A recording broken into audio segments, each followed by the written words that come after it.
नमस्कार. पूर्व माध्यमिक शिष्यवृत्ती परीक्षा इयत्ता 8वीतील गणित या विषयातील संख्यांवरील क्रिया या घटकातील वर्ग, वर्गमूळ, घन, घनमूळ या उपघटकाचा आज आपण अभ्यास करणार आहोत. वर्ग एखाद्या संख्येला त्याच संख्येने गुणल्यास मिळणाऱ्या संख्येला त्या संख्येचा वर्ग असे म्हणतात. उदाहरणार्थ 3चा वर्ग बरोबर 3 गुणिले 3 म्हणजेच 9. 8चा वर्ग बरोबर 8 गुणिले 8 म्हणजे 64. 12चा वर्ग बरोबर 12 गुणिले 12 म्हणजेच 144. या पद्धतीने एखाद्या संख्येला त्याच संख्येने गुणल्यास किंवा 2 वेळा गुणाकार केल्याने त्या संख्येला वर्ग असं म्हणतात. वर्गमूळ या उलट जेव्हा एखादी वर्गसंख्या ज्या संख्येच्या 2 वेळा गुणाकार केल्याने मिळते ती संख्या त्या वर्गसंख्येचे वर्गमूळ असते. उदाहरणार्थ 36 ही संख्या 6च्या 2 वेळा गुणाकार केल्याने मिळते, म्हणून 36चं वर्गमूळ बरोबर 6. चिन्हात वर्गमुळात 36 बरोबर 6 असे लिहितात. या तक्त्यात 1 ते 100 पर्यंतच्या संख्यांचे वर्ग दिलेले आहेत. त्यात 1चा वर्ग बरोबर 1, 2चा वर्ग बरोबर 4, 3चा वर्ग बरोबर 9, 4चा वर्ग बरोबर 16, 5चा वर्ग बरोबर 25, 6चा वर्ग बरोबर 36, 7चा वर्ग बरोबर 49. याप्रमाणे वेगवेगळ्या संख्यांचे वर्ग आपण काढू शकतो. 1 ते 100 पर्यंतच्या संख्यांचे वर्गमूळ या तक्त्यात दिलेले आहेत. 1चं वर्गमूळ 1, 4चं वर्गमूळ 2, 9चं वर्गमूळ 3, 16चे वर्गमूळ 4, 25चे वर्गमूळ 5, 36चे वर्गमूळ 6, 49चे वर्गमूळ 7, 64चे वर्गमूळ 8, 81चे वर्गमूळ 9, 100चं वर्गमूळ 10. या पद्धतीने वर्गमूळ या तक्त्यात दिलेले आहेत. काही विशिष्ट संख्यांचे वर्ग करण्याची पद्धत. एकक स्थानी 5 असलेल्या संख्येचा वर्ग करण्याची पद्धत. 45चा वर्ग बरोबर 2025. वरील संख्येत दशक स्थानचा अंक 4 आहे. या अंकाचा व त्या अंकानंतर येणारी नैसर्गिक संख्या 5 यांचा गुणाकार करा, तो 20 येईल व त्यापुढे 5चा वर्ग 25 लिहा, म्हणजेच 45चा वर्ग बरोबर 2025. त्याचप्रमाणे 85चा वर्ग बरोबर 7225. या उदाहरणात 8 व त्यापुढील संख्या 9 यांचा गुणाकार केला, 9 8 72 व 5चा वर्ग 25 त्यापुढे लिहिला, म्हणजेच 7225 हे उत्तर मिळेल. एकक स्थानी 1 असलेल्या संख्येच्या वर्ग करण्याची पद्धत. उदाहरणार्थ 51चा वर्ग बरोबर 2601. या संख्येत एकक स्थानचा अंक 1 आहे, म्हणून 1चा वर्ग 1. 5 या दशक स्थानच्या संख्येची दुप्पट केली, 5 दुणे 10. यापैकी 0 घेतला व 1 हातचा घेऊन 5 या दशक स्थानच्या अंकाचा वर्ग करून त्यात हातचा 1 मिळवला, म्हणजेच 25 + 1 बरोबर 26.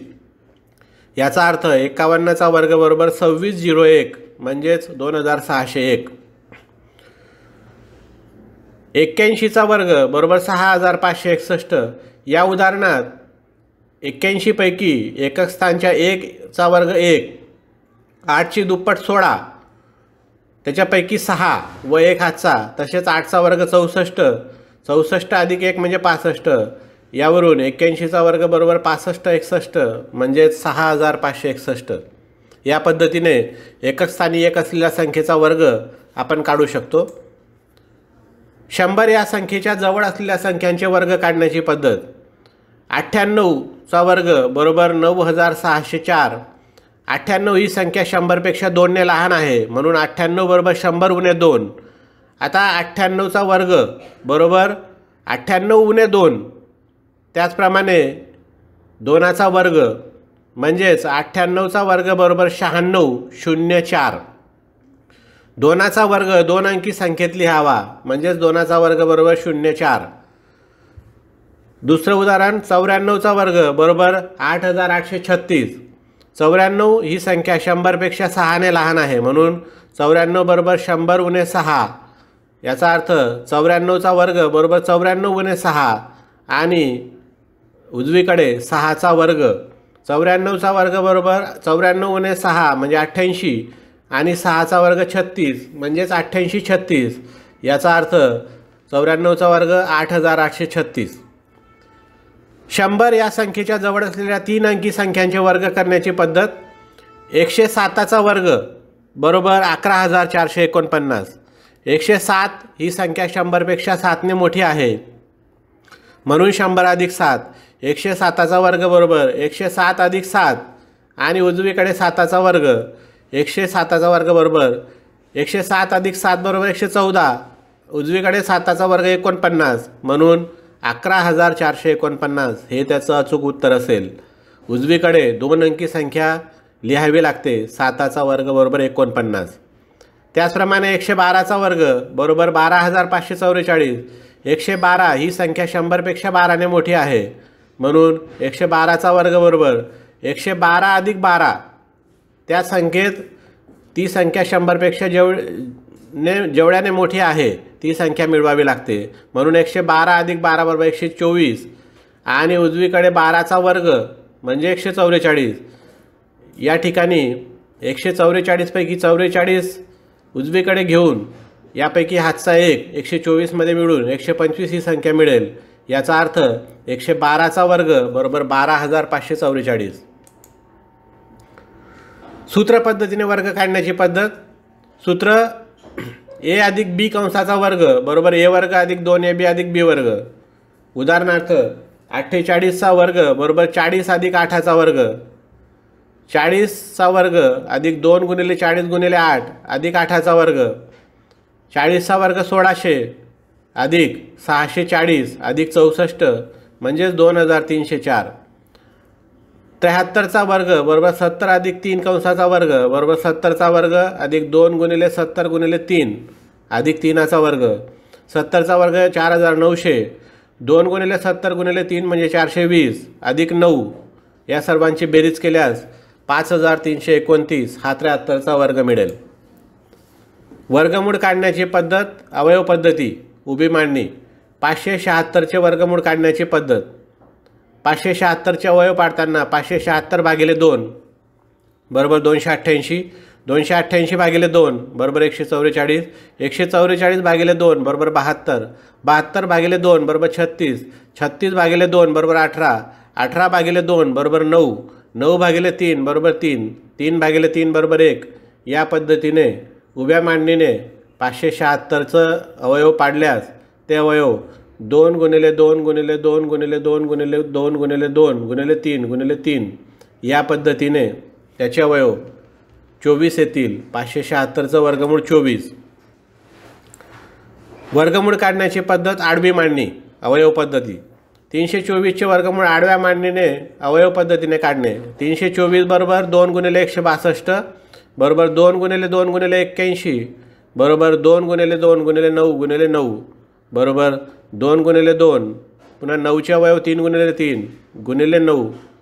पुन्हा 2 गुणिले 2 गुणिले 3 गुणिले 3 गुणिले 9चे अवयव 3 गुणिले 3. या पद्धतीने याचे अवयव 2 गुणिले 3 गुणिले 3 बरोबर 18, म्हणून 324चं वर्गमूळ 18 येईल. घन. एखाद्या संख्येला त्याच संख्येने 2 वेळा गुणल्यास म्हणजेच त्या संख्येचा 3 वेळा गुणाकार त्याला घन असं म्हणतात. उदाहरणार्थ 5चा घन बरोबर 5 गुणिले 5 गुणिले 5 बरोबर 125. 13चा घन बरोबर 13 गुणिले 13 गुणिले 13 म्हणजेच 2197. या पद्धतीने एखाद्या संख्येचा 3 वेळा गुणाकार करणे म्हणजेच त्या संख्येचा घन होय. घनमूळ. या उलट जेव्हा एखादी घनसंख्या ज्या संख्येचा 3 वेळा गुणाकार केल्याने मिळते ती संख्या त्या घनसंख्येचे घनमूळ असते. उदाहरणार्थ 64 ही संख्या 4च्या 3 वेळा गुणाकार केल्याने मिळते, म्हणून 64चे घनमूळ 4. चिन्हात 64चे घनमूळ बरोबर 4 असे लिहितात. या तक्त्यात 1 ते 30 पर्यंतच्या संख्यांचे घन दिलेले आहेत. 1चा घन 1, 2चा घन 8, 3चा घन 27, 4चा घन 64, 5चा घन 125, 6चा घन 216, 7चा घन 343, 8चा घन 512, 9चा घन 729, 10चा घन 1000. या पद्धतीने वेगवेगळ्या संख्यांचे घन आपण त्यांचा 3 वेळा गुणाकार केल्याने करू शकतो. या तक्त्यात 1 ते 30 पर्यंतच्या संख्यांचे घनमूळ दिलेले आहेत. त्यापैकी पूर्ण घन संख्या असलेल्या संख्यांचे घनमूळ म्हणजेच 1चा घन 1, 8चा घन 2, 27चा घनमूळ 3. 64चे घनमूळ 4 या पद्धतीने आपण घनमूळ काढू शकतो.